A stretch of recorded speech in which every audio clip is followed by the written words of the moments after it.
This is Kolkata TV's podcast news. আপনারা শুনছেন পডকা। ভারতে সুগার ড্যাডির সংখ্যা আকাশ ছোঁয়া, এশিয়াকে ছাপিয়ে গেল ভারত। আমি পবিত্র শোনাবো বিস্তারিত। সম্পর্ক মানেই কি শুধু প্রেম? না, তাতে লেনদেনেরও একটা বড় সড় ভূমিকা থাকে। কিন্তু প্রেমের বাজারে ভারত এবার নয়া নজির গড়ল। সিসিএস স্ট্যাটসের সমীক্ষা বলছে গোটা এশিয়ার মধ্যে ভারতেই সুগার ড্যাডির সংখ্যা সবচেয়ে বেশি। প্রেমে আবেগ তো থাকেই, তবে যখন প্রেমের খরচও কোনো এক প্রেমিক দায়িত্ব নিয়ে নেয়, তখনই তিনি সুগার ড্যাডি হয়ে ওঠেন। দামি উপহার, বিলাসবহুল জীবনযাপন আর আরামদায়ক রোম্যান্স সব মিলিয়ে এই সম্পর্ক যেন প্রেমেরই হাই ফাই সংস্করণ।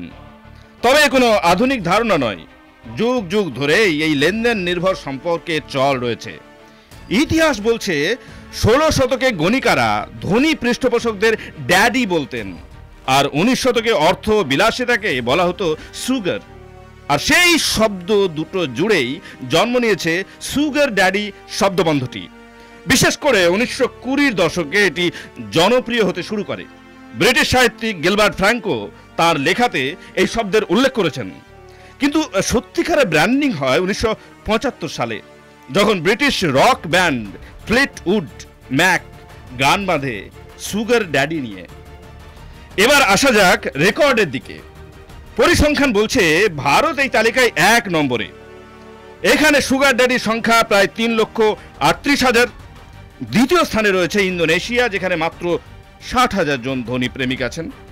তৃতীয় স্থানে যুগ্মভাবে মালয়েশিয়া ও জাপান, যেখানে সংখ্যাটা 32,000-এর একটু বেশি। এককালে প্রযুক্তির জন্য বিখ্যাত হংকং এখন সুগার ড্যাডির সংখ্যায় চতুর্থ, 28,000-এর বেশি।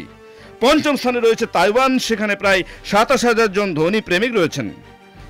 এশিয়ার বাকি দেশগুলো বেশ ভালো জায়গায় রয়েছে এই তালিকায়।